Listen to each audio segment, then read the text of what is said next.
Good morning बच्चों। बच्चों, क्या आप लोग भौगोलिक आपदाओं के बारे में कुछ जानते हैं? Yes ma'am. Yes ma'am. हाँ मैम, मैं भी जानता हूँ। मैम मैं भी जानती हूँ। हाँ बच्चों, बताओ। मैम, जब जंगल में आग लग जाती है। Very good Mohini. मैम, जब आंधी आ जाती है। Very good Atul. पूजा, तुम बताओ, तुमने हाथ उठाया था। मैम, जब बाढ़ और मूसलाधार बारिश होती है। गुड पूजा। मैम, जब बिजली गिरती है। वेरी गुड नगमा। मैम, जब बारिश नहीं होती और सूखा पड़ जाता है।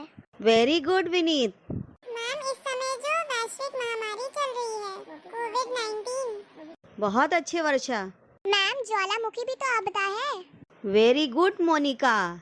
बच्चों, आप लोगों ने जिन आपदाओं के नाम बताए हैं वो सब सही हैं।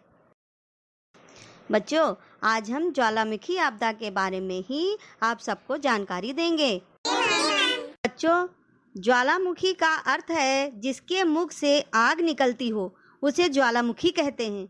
ज्वालामुखी द्वारा अचानक विस्फोट होता है जिसके द्वारा मैग्मा, गैस, राख, धुआं, कंकड़, पत्थर आदि तेजी के साथ बाहर निकलते हैं। इन सभी वस्तुओं का निकास एक नली द्वारा होता है जिसको निकास नली कहते हैं। जैसे आप सब इन चित्रों में देख सकते हैं, मैग्मा धरती पर आने के लिए एक छिद्र बनाता है। इस छिद्र को विवर या क्रेटर कहते हैं। जब ज्वालामुखी का उद्गार शांत हो जाता है और उस विवर में पानी इकट्ठा होने से क्रेटर झील का निर्माण होता है, जैसे कि चित्रों में आप देख रहे हो। बच्चों, जो इस चित्र में आग देख रहे हो वो मैग्मा है और ये मैग्मा विवर के कारण बाहर आया है, जिसे छिद्र भी कहते हैं। हाँ मैम, हमें दिख रहा है। अच्छा मैम, ये जो बाहर आ रहा है उसे मैग्मा कहते हैं। हाँ बेटा। बच्चों, भीतर के पदार्थ बाहर निकलकर धरातल पर जमा होते रहते हैं जिससे शंकु के आकार का ढेर बन जाता है। इसे ज्वालामुखी पर्वत कहते हैं। कभी कभी धरती की सतह पर दरार बन जाती है जिससे अधिक मात्रा में मैग्मा बाहर आ जाता है। बच्चों, ज्वालामुखी का उद्गार क्यों होता है, अब इसके बारे में हम बताएंगे। हाँ मैम, बताइए। हाँ मैम, बताइए। भूगर्भ में पदार्थ पिघले अवस्था में रहते हैं जहां पर भूतल कमजोर होता है। मैग्मा उस भाग को तोड़कर बाहर निकल आता है और उससे ज्वालामुखी का विस्फोट होता है। मैम, आप इसका उदाहरण देके समझाइए। मैम, मुझे कुछ समझ में नहीं आया। ठीक है बच्चों, अब हम इसे उदाहरण के रूप में ही सरल रूप में बताएंगे। बच्चों, आपने देखा होगा चूल्हे पर रोटी या कुकर में दाल पकते समय आप क्या देखते हैं कि जब रोटी फूलते फूलते अधिक फूल जाती है तो एक छिद्र हो जाता है जिससे वाष्प बाहर निकलने लगती है, और कभी कभी तो रोटी का छिद्र इतना बड़ा हो जाता है कि दरार बन जाती है और रोटी की वाष्प बाहर निकलने लगती है। आपने दीपावली में, बारात में, अन्य उत्सव, पर्व, त्योहारों को मनाते समय अनार, पटाखा को जलाते हुए देखा होगा। अनार के भीतर से जलते हुए तेजी के साथ पदार्थ जैसे गैस, चिंगारी, राख बाहर निकलते हैं। ऊंचाई में जाकर फिर धरती भूपटल पर आकर गिरते रहते हैं, देखा है? इसी प्रकार ज्वालामुखी उद्गार के समय धरती के भीतर से मैग्मा, लावा, राख आदि निकलकर बाहर जमा होते हैं। इससे शंक्वाकार ज्वालामुखी पर्वत का निर्माण होता है। हाँ मैम, मुझे समझ आ गया। मैं भी समझ गई। मुझे समझ आ गया मैम। बच्चों, इसे और सरलता में हम बता रहे हैं आप सबको। आप मिट्टी का बना खाली अनार लीजिए, उसमें छिद्र से थर्मोकोल के छोटे छोटे टुकड़े, कागज के टुकड़े, लकड़ी का बुरादा लेकर भर लें। फिर अनार की पेंदी में नीचे की ओर एक छोटा सा छिद्र कर उसमें रबर की नली लगाएं। छिद्र को अच्छी तरह बंद करके रबर नली से मुंह से फूंक मार कर देखो। हवा बल द्वारा भीतर से कागज के टुकड़े, बुरादा आदि बाहर आ जाते हैं। अर्थात अब आप समझ गए होंगे कि बिना बल के ज्वालामुखी का उद्गार नहीं होता है। समझ गए बच्चों? मैम, मैं घर जाके बनाऊंगा और देखूंगा कि ज्वालामुखी का उद्गार कैसे होता है। हाँ बच्चों, इसके लिए अपने बड़ों को अपने साथ रखना, तभी इसका प्रयोग करना है। क्योंकि ये खतरनाक हो सकता है। हाँ मैम, मैं अपने बड़े भाई के साथ इसको जरूर आजमा के देखूंगा। मैम, मैं चूल्हे पे रोटी को देखूंगा। मैम, मैं भी चूल्हे पे रोटी या कुकर को देखूंगी। ठीक है बच्चों, हाँ ये सही है। बच्चों, क्या आप लोग जानते हैं कि ज्वालामुखी 3 प्रकार की होती हैं? नहीं मैम, मैं नहीं जानती हूँ। मैम, मैं भी नहीं जानती हूँ, क्या आप बताएंगी? मैम, मैं भी जानना चाहता हूँ, आप बताइए ज्वालामुखी के कितने प्रकार होते हैं? बच्चों, ज्वालामुखी 3 प्रकार के होते हैं। नंबर 1, जागृत। जागृत का मतलब है जागता हुआ ज्वालामुखी। जागृत ज्वालामुखी हमेशा क्रियाशील रहते हैं। इनसे लावा हमेशा निकलता रहता है। एटना एवं स्ट्राम्बोली नामक जागृत ज्वालामुखी इसके उदाहरण हैं। ये सिसिली द्वीप मतलब इटली के समीप में स्थित हैं। नंबर 2, सुषुप्त ज्वालामुखी। ऐसा ज्वालामुखी काफ़ी समय तक शांत रहने के बाद एकाएक अचानक लावा, राख आदि उगलने लगता है।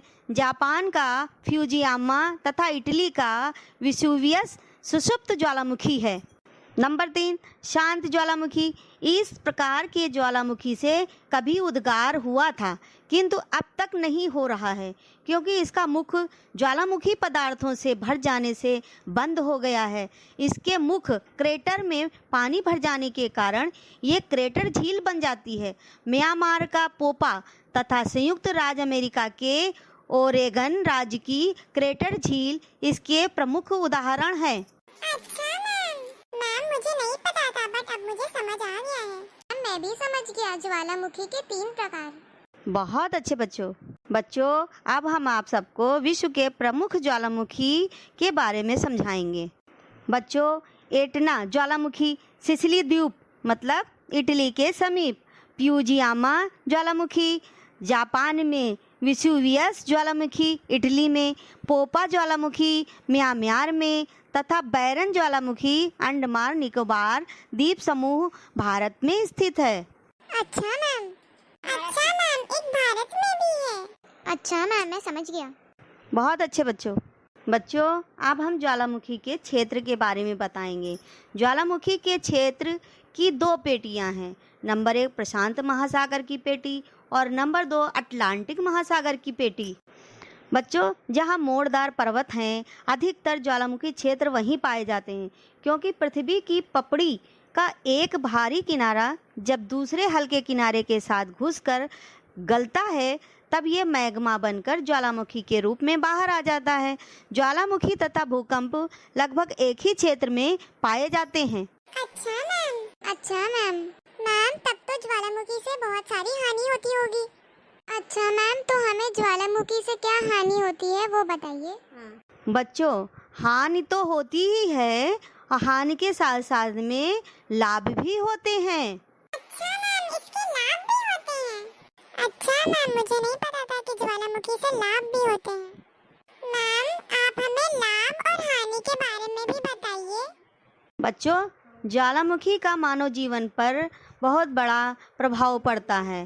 पहले हम आपको लाभ के बारे में बताएंगे। बच्चों, लाभ, लावा से बनी काली मिट्टी में गन्ना तथा कपास की फसलों की अच्छी पैदावार होती है। ज्वालामुखी विस्फोट से बहुमूल्य खनिज पदार्थ जैसे लोहा खनिज ऊपर आ जाते हैं। ज्वालामुखी प्रदेश में गर्म जल स्रोत नहीं मिलते हैं, जिसके पानी में गंधक घुले रहते हैं, जो चर्म रोग के लिए अधिक लाभकारी है। अधिक तापमान वाले भाप को संचित कर भूतापीय बिजली का निर्माण होता है। और आखिर में क्रेटर झील के बनने पर पर्यटक स्थल बनता है तथा झील का पानी सिंचाई के काम आता है। अच्छा मैम, ये लाभ होते हैं। अच्छा मैम, मैम, अब हमें इसके हानिकारक प्रभाव के बारे में भी बताइए। हाँ मैम, बताइए। बच्चों, अब हम इसके हानिकारक प्रभाव के बारे में बताएंगे।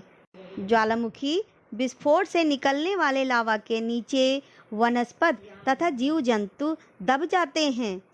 ज्वालामुखी के कारण समीपवर्ती भागों में प्रायः भूकंप भी आ जाते हैं। लावा प्रवाह से सैकड़ों किलोमीटर तक खेत, मकान आदि नष्ट हो जाते हैं। समुद्र में ज्वालामुखी विस्फोट से जल उबलने लगता है, जिसे बड़वानल कहा जाता है। इसके फलस्वरूप समुद्री जीव जैसे मछलियां मर जाती हैं। ज्वालामुखी उद्गार के समय कई जहरीले गैसें निकलती हैं जो वायुमंडल में प्रदूषण फैलाती हैं। आप बच्चों समझ में आया? हाँ मैम, मुझे समझ आ गया। मैम मुझे भी समझ में आ गया लाभ और हानि। मैम मैं भी समझ गई। हाँ मैम मैं भी समझ गया। बच्चों अब हम आप सबसे प्रश्न पूछेंगे, बताओगे? यस मैम, मैं बताऊंगी। मैम मैं भी बताऊंगा। मैम मुझे भी समझ आ गया है पूरा चैप्टर, इसलिए मैं भी बताऊंगी।